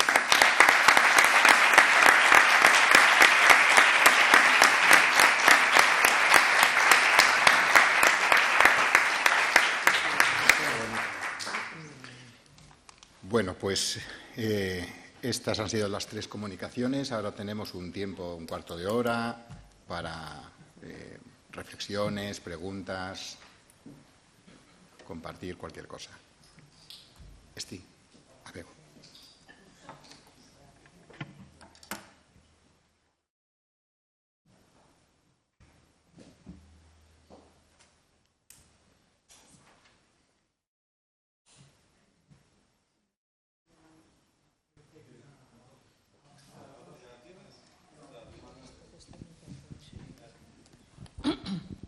Bueno, muchas gracias, Maite, me has emocionado y tú creo que representas a muchos que han ido pasando por los grupos de Basurto. Yo sí, no quería hoy hablar, pero quiero agradeceros y realmente yo nada de lo que he transmitido no me lo han dado otros. Es decir, aparte de citas, autores, que no soy muy amiga de esas cosas, es lo que he aprendido con otros en los grupos y con los pacientes. Entonces, realmente yo es que me sorprendo. Os tengo que felicitar sobre todo lo que se está haciendo. Entonces, claro, a mí se me ocurren pequeñas cosas que he ido viendo y he empezado a apuntar aquí alguna cosa al escucharos. Y una de las cosas que desde que Isabel hablaba de lo parcial, que realmente muchas cosas que escuchamos son parciales, pero yo a esto le daba la vuelta. Entonces, lo parcial, alguien en el grupo puede deprimirte, y en los equipos y en las supervisiones que hacemos, si le damos la vuelta a lo creativo, metemos lo múltiple. Y lo múltiple nos enriquece a todos. A veces hay pacientes que cambian el discurso de lo que pensaban y cada uno empezamos a plantearnos las cosas que hemos vivido y lo que pasa en cada sesión de una manera diferente. Entonces, a medida que aprendemos más los terapeutas, somos menos omnipotentes. Trabajamos con la duda, soportamos más la incertidumbre. Entonces, todo lo que reflexionamos en cualquier tipo de grupo, nos enseña, uno, a esperar que los cambios son muy lentos, que hace falta tiempo, que a veces no los vemos. Entonces son cosas como tan simples, pero que lo vamos a utilizar. Yo al escucharos volví a recordar todo esto que me ha servido siempre. Y es como lo mismo la experiencia que la formación, nos da una lupa y nos sorprende lo que vemos con otra mirada.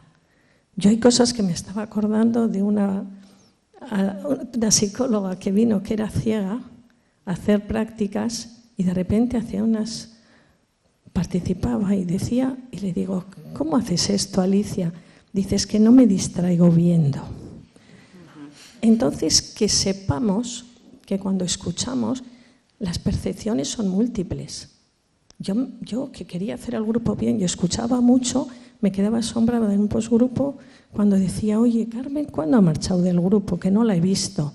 Es decir, que estar centrada en una cosa no percibes otras. Entonces vuelvo a nuestra omnipotencia, lo que nos da nuestra experiencia y bueno, que estemos súper contentos de lo que nos van transmitiendo. Yo he tenido la suerte de trabajar en muchos grupos y he aprendido y realmente es lo que os he transmitido y os felicito a todos y bueno, no quiero decir nada más que gracias y nada más.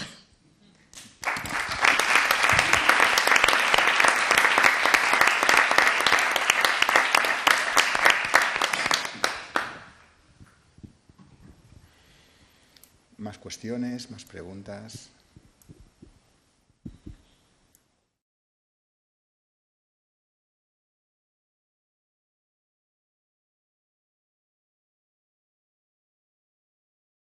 Allí.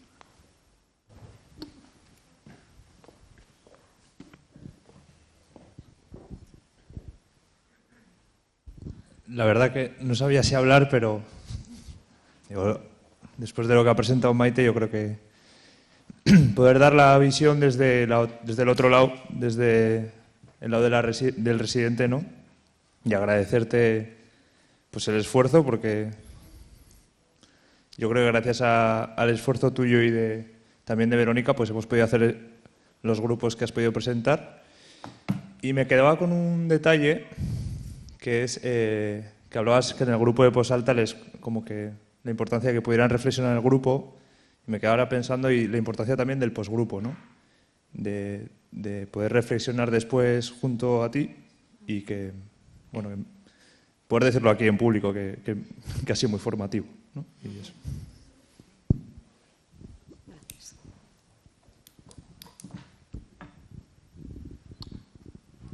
¿Cómo era lo del grupo de diabéticos ese?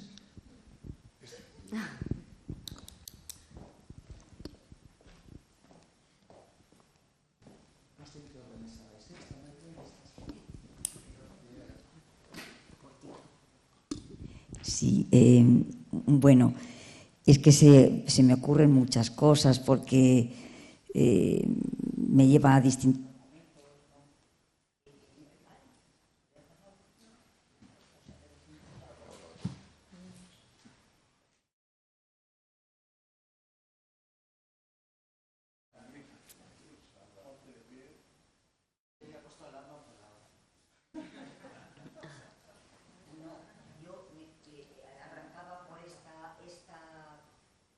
referencia que habéis comentado de este señor, el pobre hombre que estaba en el banco sentado, que parece que nadie lo entendía porque él no se manejaba con lo moderno y con lo de antes ya le habían quitado la referencia, ¿no?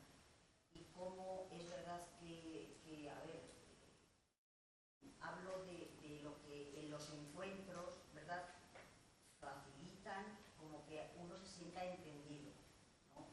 Hablo de la humanización del pensamiento, ¿no? Me llevaba a una anécdota de cuando estuvimos en un viaje en Buenos Aires, pasando por distintos grupos familiares, como Eduardo Mandelbaum nos invitó a un lugar donde hacían grupos sociales de lo que se le llaman allí las villas miseria. Son personas que tienen una infraestructura muy grande de medios, tienen una vida muy calamitosa, ¿eh? Y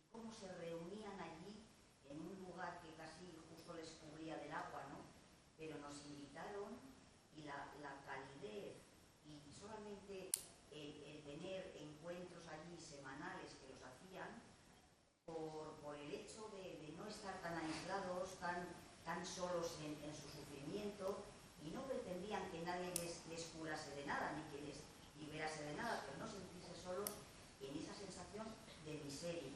Me parecía muy valioso y creo que es verdad, que hay mucho por hacer en ese sentido. Sin más, agradecemos. Lo digo, sí.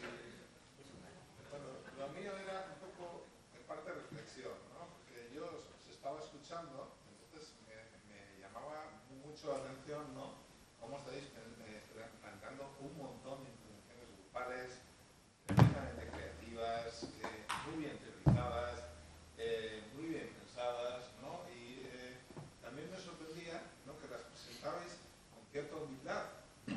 Como, que me da la sensación de que lo grupal tiene un poco esto, ¿no? Si tú llevas grupos, no hay estructuras, ¿vale? Pero en general yo creo que llevar grupos te obliga a ser humilde, ¿no? Es decir, ¿no?, a bajar el tono, ¿no?, en el que te colocas, ¿no? Te coloca en tu sitio, por decirlo de alguna forma, ¿no? El grupo te coloca en tu sitio, ¿no? Y es algo que por lo general, no siempre, pero la mayoría de la gente que trabaja en grupos, pues se nota que te pasa eso, ¿no? Que presenta cosas espectaculares, pero las presenta como quien se está tomando una cerveza, ¿no? Algo como muy sencillo, ¿no? Cosas que son verdaderamente complejas, ¿no? Un poco, yo sé que, bueno, pues que de alguna forma algunas de estas cosas ya se han empezado a publicar, ¿no? Pero yo un poco la pena que me da, ¿no?, es que haciéndose tantas cosas, ¿no?, de una forma tan potente, ¿no?, y también que esto no se publique en distintos sitios, ¿no?, porque salir un poco entre comillas, ¿no?, de esta especie de posición de humildad, ¿no?, pero que realmente es algo muy rico, ¿no?, y que al final que tengamos que venir aquí para compartir esto, ¿no?, pues es llamativo, ¿no? Podría ser algo más, no sé qué penséis vosotros de esto, ¿no?, que es una reflexión, pero vamos.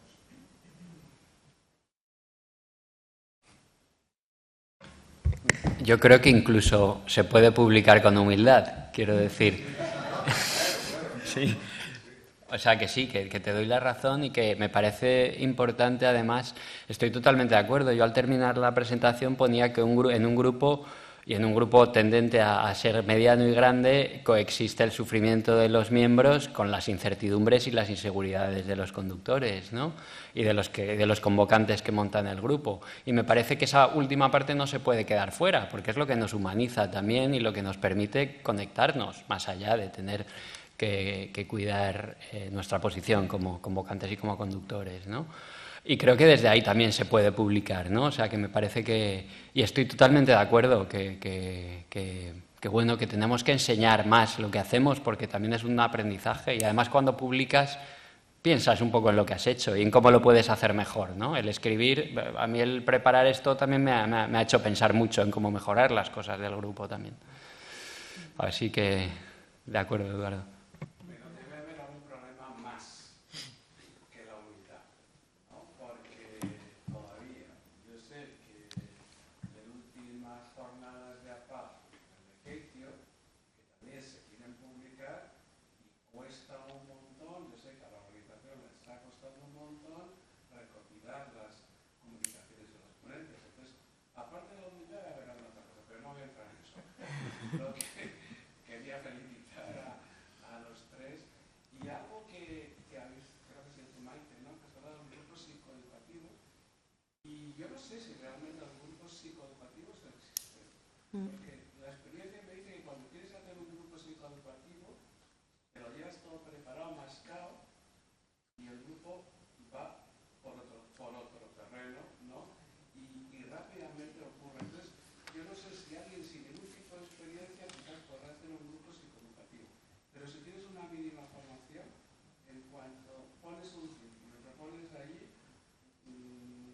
tú quieres hablar de una cosa y el grupo habla de lo que realmente quiere.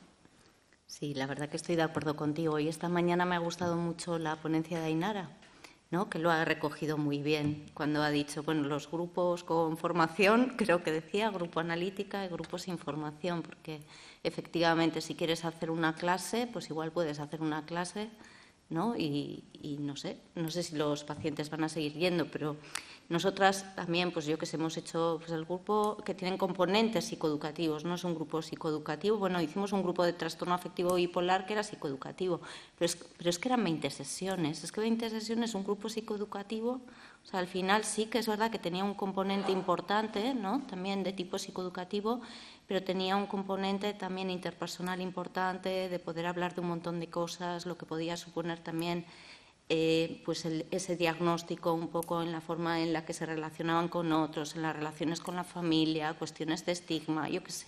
O sea, aparecen un montón de temas pues, que tienes que dar cabida, porque yo creo que eso es lo que me ha movido también a hablar un poco de la psicoeducación, los grupos limitados en el tiempo, porque muchas veces te genera muchas dudas. Dices, oye, no estoy haciendo lo que tendría que estar haciendo, ¿no? Pero bueno, cada vez vemos más claro que sí que tenemos que, no sé, algunos grupos que hemos empezado con mucho componente psicoeducativo, les vamos dando una vuelta y llega un momento que decimos, oye, este grupo, igual tenemos que empezar a llamarle de otra manera, ¿no?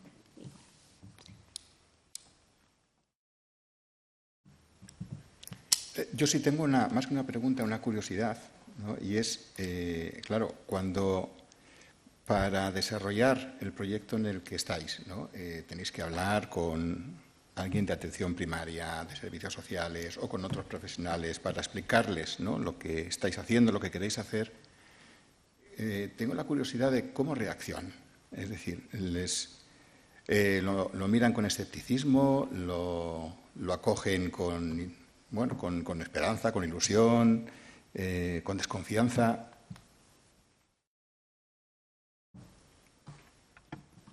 Nosotros en el centro de salud mental, con quien tenemos que hablar, porque son los derivantes, son con los compañeros. Es verdad que hace tiempo que no hacemos esa tarea de decirle a los compañeros, oye, esto está funcionando, bueno, hemos estado, yo creo que esto que transmitía también la sensación de prisa y de poco tiempo para hacer las cosas a veces como corresponde, pero bueno, el grupo en el Centro de Salud Mental nuestro es un grupo conocido por todos y que muchas personas utilizan y derivan a sus pacientes al grupo y en el mejor, en el peor de los casos nos ignoran, pero nadie nos ataca, nadie nos cuestiona. O sea, quiero decir que yo creo que es un grupo que está valorado y que ayuda a muchos compañeros a tener un espacio al que poder derivar a sus pacientes para ser atendidos. O sea que, en principio, nosotros tenemos una buena experiencia en ese sentido. Sí, nosotros yo creo que también, o sea, cuando hemos ido ahora a primaria, la respuesta ha sido de colaboración y apertura, ¿no? Pero yo creo que luego los problemas vienen después, ¿no? Cuando la sala, que viene un paciente y el personal de administración de repente le dice, no, aquí no se hace eso, o yo qué sé, aquí no es el sitio. Y entonces, bueno, pues eso lleva luego como mucho curro detrás, ¿no? Porque igual al médico de atención primaria está encantado, pero es que hay otras muchas personas que están ahí, las enfermeras que quieren tomar café, igual en la sala donde tú, ¿no? Temporalmente tienes que hacer el grupo. Bueno, es que hay muchas cuestiones que están por ahí que también hay que trabajarlas, ¿no? Igual el otro día, al hilo de una sesión clínica que presentaba, ¿no? Pablo, pues hablábamos de que hay que también psicoeducar también a los compañeros, ¿no? Y que conozcan un poco pues cuál es el encuadre de, ¿no? Cómo trabajamos.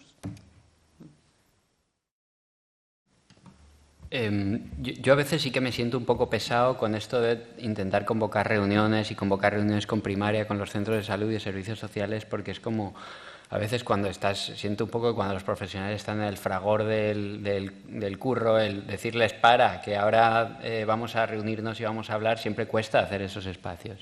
En general lo que me he encontrado es que se hacen, salvo un momento que Atención Primaria de Madrid estuvo muy en crisis, que nos dijeron que no querían reuniones porque estaban a otras cosas, y me parece también sano, y en pandemia, que también a servicios sociales les costaba un poco reunirse y era un no, lo cual también está bien. En general se ponen facilidades, luego aparecen las resistencias, como he explicado antes, Quiero decir, yo en general tengo más problemas en el encuentro que en el no encontrarme, ¿no? O sea, como que convocar las reuniones y poner en marcha eso no cuesta tanto. Las dificultades vienen luego cuando estás reunido y empiezas a hablar, ¿no? Y empiezas a hablar de las cosas que importan o que nos importan, ¿no?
Bueno, pues no hay tiempo para más.